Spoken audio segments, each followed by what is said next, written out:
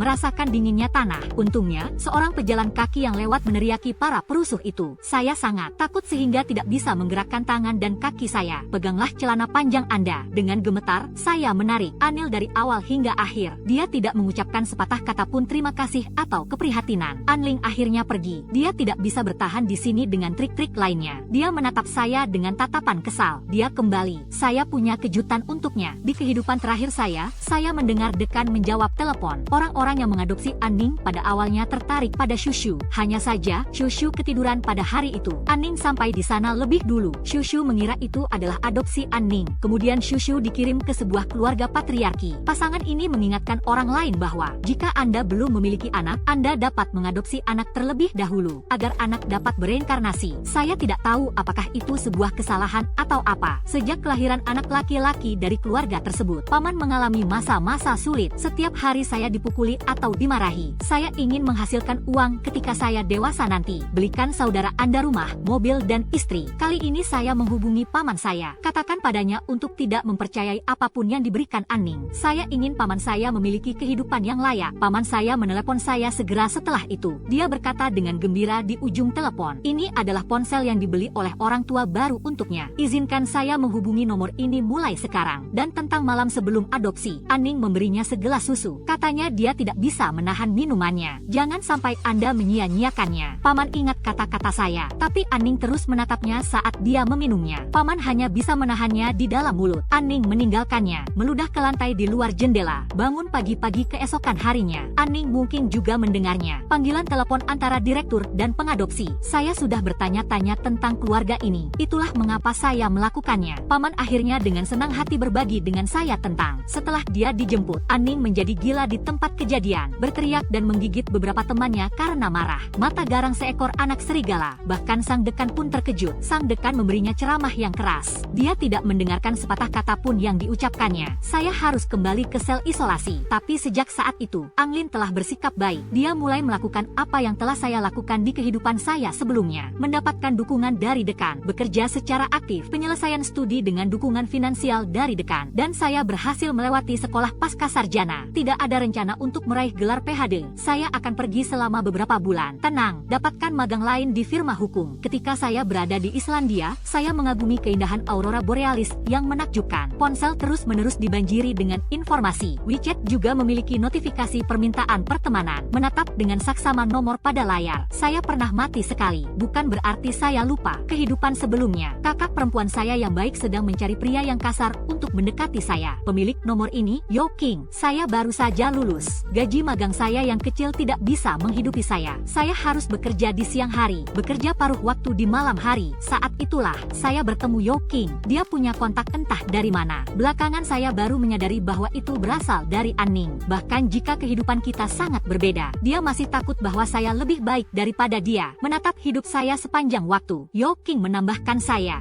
tidak terlalu memperhatikannya. Kemudian dia selalu muncul di kedai kopi tempat saya bekerja paruh waktu. Duduk di depan pintu setiap saat. "Pesanlah es americano." Dalam perjalanan waktu, kita semakin matang. Saya juga ingin dicintai. Setelah banyak petunjuknya, kami berkumpul bersama secara alami. Hal yang baik tidak akan bertahan selamanya. Saya segera mengetahui bahwa dia memiliki riwayat kekerasan dalam rumah tangga. Dia menampar saya sekali, dan segera berlutut dan memohon maaf kepada saya. Saya sangat ketakutan. Untuk melindungi diri saya sendiri, saya hanya harus mengikutinya. Dan kemudian mereka mencari kesempatan untuk melarikan diri. Saya telah bersembunyi selama berbulan-bulan. Saya pikir kami berada di halaman yang sama. Aninglah yang akhirnya memberitahunya. "Ada uplet di ponsel Anda untuk melihat informasi lokasi." Yo King telah mengirimi saya verifikasi teman berkali-kali. Saya bahkan tidak mengatakan ya. Kemudian dia mengatakan bahwa Aning ingin bertemu dengan saya. Saya tidak bisa dihubungi. "Beri aku kedamaian." Aku percaya itu. Saya mengabaikannya setelah itu. Sampai suatu hari secara tidak sengaja, ia berbagi. Halaman web diblokir di jalur darurat pusat perbelanjaan sepulang kerja. Tepat ketika dia mulai meninju dan menendang saya lagi. Pacar penyelamat saya kemudian muncul, memukulinya dengan sangat keras hingga kehilangan 2 gigi, garuk leher Anda dan lari. Kali ini, saya mendoakan kalian berdua mendapatkan hubungan yang baru. Mendengar hal ini dari Anin, saya merasakan darah saya diam sejenak, dan kemudian Anda tidak bisa bernapas. Saya sangat bersemangat sampai-sampai tidak bisa bernapas. Adikku yang luar biasa, dia juga memiliki kenangan tentang kehidupan masa lalunya. Nah, kali ini, siapapun yang kalah dan siapapun yang menang, hanya saja, jangan mengeluh. Ketika Yo King melihat saya mengabaikannya, mulai melakukan pengeboman telepon, aliran panggilan masuk dan teks yang stabil, dengan cepat menghabiskan banyak memori ponsel. Saya memasukkan nomornya ke dalam daftar hitam. Permintaan pertemanan WeChat disetujui. "Sayang, tahukah kamu sudah berapa lama aku menunggumu? Kapan saya bisa bertemu dengan istri saya? Aku merindukanmu." Saya menyaksikan berita memuatkan tentang Chou Ching. Saya ingin membidiknya melalui layar, menghadap ke arah cahaya di luar. Saya rasa sudah waktunya untuk kembali. Pada saat saya kembali ke apartemen, tak disangka-sangka mampir ke Yo King, adikku yang baik. Saya sudah memberikan semua informasi saya. Yo King memiliki wajah kuning, piala. Dia pikir dia tampan. Saya telah bertemu terlalu banyak orang kaya. Sekarang dia terlihat seperti seorang yang suka berdandan. Yo King menopang dinding dengan satu tangan, berbelok ke samping dan membuat gerakan yang keren pada saya. Ada kilatan ketakjuban di matanya. "Anda jauh lebih cantik daripada yang terlihat dalam foto." Yo King menjilat bibirnya yang kering dan pecah-pecah. Yo King meminta $1 juta